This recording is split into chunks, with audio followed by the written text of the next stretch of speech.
Donc, j'espère que vous avez bien dormi passé cette première nuit à Romorantin. Vous êtes en forme pour attaquer ce programme qui débute ce matin. Donc, alors, deux petits rappels. D'abord, pour la sortie de cet après-midi, pas mal de gens se sont inscrits pour la sortie de cet après-midi. Il faut régler 4 € à la personne, à Monique, la personne qui s'est chargée de ça et qui est par là. Elle est partie. Voilà, elle revient. Voilà, donc on va voir avec elle à la pause tout à l'heure ou à midi. Et la deuxième demande aussi, c'est pour l'Assemblée Générale de ce soir, si certains ont des pouvoirs, de les rendre à Jean-Yves, au fond, là-bas, et qui va les comptabiliser pour préparer l'Assemblée Générale de ce soir. Voilà, et Monique, donc, qui récupère pour la sortie de cet après-midi, la visite de la ville. Voilà.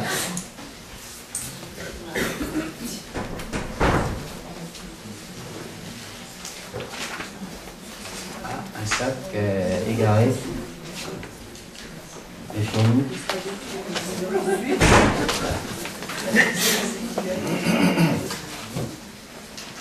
Bien, alors nous commençons donc ce matin notre programme de conférence avec M. Roger Castel, qui est le président de l'association de bioélectronique.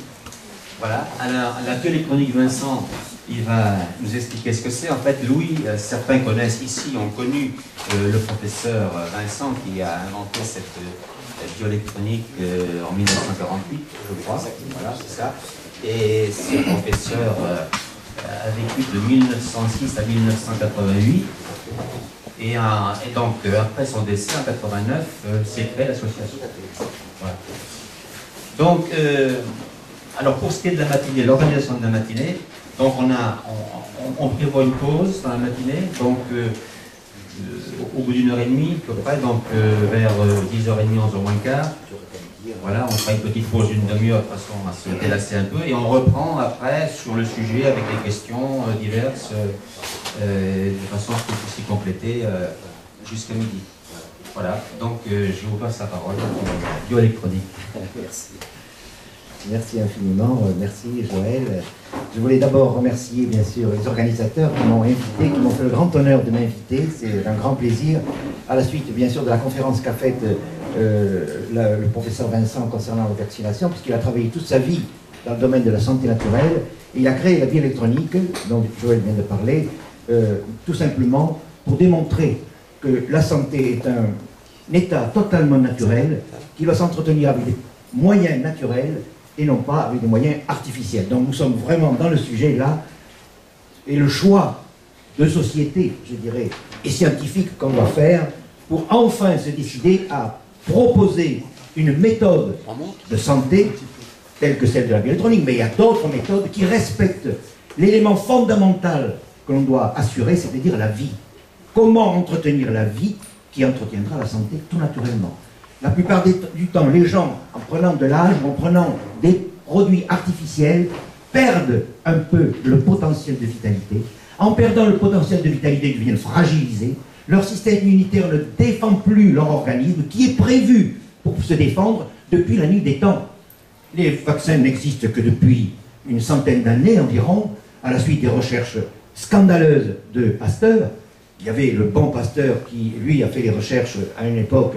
Puis à un moment donné, il a fait une hémiplégie, ça peut arriver malheureusement à d'autres personnes, mais il a complètement dévié, il a trahi la communauté scientifique. D'ailleurs, il suffit de lire le livre d'Éric Ancelet, le docteur Ancelet, ben là vous allez avoir, et puis tous les livres qui sont publiés dans votre magnifique association. Je voulais remercier bien sûr l'association Alice de tout le travail qu'elle fait d'information, car si on ne se serre pas les coudes, nous, association de diffusion de ces connaissances, ce n'est pas les médias, évidemment, qui vont s'en charger. Ce n'est pas le ministère de la Santé, puisque le ministère de la Santé abuse du terme ministère de la Santé, alors que c'est le ministère de la Maladie. Tout à fait, tout à fait. Merci. Je suis totalement d'accord avec vous. Et même ceux qui n'ont pas applaudi, je suis d'accord avec eux, parce qu'il faut toujours effectivement réfléchir. nous avons heureusement un organisme qui est prévu pour ça, pour vivre. Et nous avons toute la vie pour développer ce potentiel de vitalité. Si bien qu'en prenant de l'âge, on ne perd pas son potentiel. Si on le perd, c'est qu'il y a eu des polluants qui sont venus nous contrarier dans cette évolution. L'évolution doit se faire sur 130 ans, 120 ans, 130 ans, et puis après il y a une espèce d'usure qui se produit, l'usure due à l'oxydation, mais naturelle. Tout s'épuise. Une bougie, une fois qu'elle a plus sa capacité d'éclairage, eh bien, elle finit par disparaître, à moins de la remplacer par une autre bougie. Et c'est ce que nous faisons d'ailleurs naturellement, puisque nous donnons la vie à des enfants qui vont entretenir le potentiel de vitalité, tout simplement. On ne va pas chercher naturellement des produits artificiels pour faire l'amour et produire on le fait naturellement. Et tout se produit naturellement quand il y a justement cette association merveilleuse d'un spermatozoïde et d'une ovule qui ont des caractéristiques bioélectroniques totalement opposées, car si il n'y a pas cette différence de potentiel entre l'homme et la femme, il ne peut pas y avoir de bébé. Et c'est le grand problème, c'est le grand drame de beaucoup d'hommes, et de femmes d'ailleurs, qui se viennent stériles tout simplement parce que leurs caractéristiques bioélectroniques dont on va parler ne sont plus en état de produire cette étincelle de vie et de créer par conséquent, de transmettre la vie. Alors la bioélectronique pour moi, qui suis psychologue de formation, ça a été une révélation. Je ne pouvais pas imaginer qu'il y ait quelque chose d'aussi extraordinaire dans le devenir, dans la réalité et la prise en compte de cet état de terrain dont on parlait en bioélectronique. Par exemple, on disait bien, il y a le terrain sanguin, le terrain lymphatique, le terrain nerveux, etc.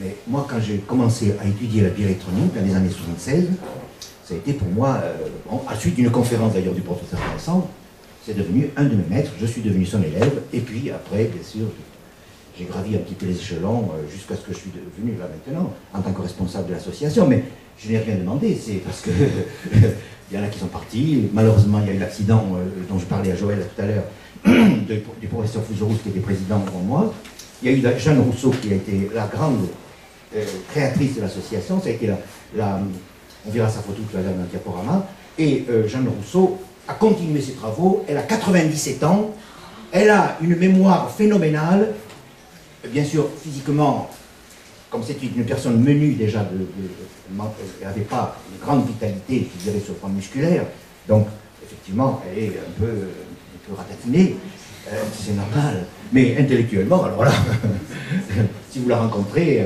je vous garantis qu'elle va d'ailleurs parler, elle exprime, et je la rencontre plusieurs fois par an, et au téléphone toutes les semaines. Donc, la bioélectronique, c'est quelque chose, malheureusement, qui est utilisé dans d'autres pays, au Canada, en Belgique, en Allemagne, systématiquement, en Italie, en Chine, on a des correspondants, au Paraguay, etc., etc. Mais en France, très peu. C'est là que s'est créée la bioélectronique, grâce à Louis-Claude Vincent et grâce à tous les médecins qui ont travaillé avec lui, parce qu'il y a eu un grand nombre, dans les années 75-76, ça s'est vraiment développé. Et puis après, bien sûr, il y a eu l'orientation de plus en plus importante faite sur la médecine chimique, à partir des années 70, même un peu avant, 65-70, et alors l'explosion de la création des vaccins. On n'a pas fini d'avoir des laboratoires qui vont nous créer des vaccins pour n'importe quoi. Mais des virus, il y en a à l'appel. Autrement dit, ils ont du travail sur la planche, je puis dire. Mais ils vont continuer à intoxiquer la population. Et la population croit qu'avec une aide aussi artificielle qu'un vaccin, avec une composition complètement folle, d'utiliser des produits toxiques pour le système nerveux, toxiques pour le système sanguin, on va pouvoir créer la santé. Complètement aberrant. Complètement aberrant. Comment peut-on imaginer que des gens cultivés, intelligents, puissent continuer à colporter une idée aussi folle qu'un vaccin, et on va voir sur le plan bioélectronique, vous allez voir, hein, rien que sur le plan chimique, une composition avec des hydroxydes d'aluminium, des produits qui sont toxiques, et on va dire, ça va vous donner la santé, ça va vous protéger. Mais qui est-ce qui peut croire ça? Mais malheureusement, tous les accidents qui se produisent, vous savez combien il y en a. Moi, je pourrais vous en citer, vous aussi, d'ailleurs en discutant avec vous, en parlant avec plusieurs personnes du groupe dans lequel vous êtes, je me suis rendu compte qu'il y a énormément de drames qui ont été. Et ces drames ne sont pas pris en compte. Jamais. Pourquoi? Parce que le dogme est là. Ah non, les vaccins sont. On ne touche pas aux vaccins. Il n'y a pas de vérification. Il n'y a même pas d'études scientifiques.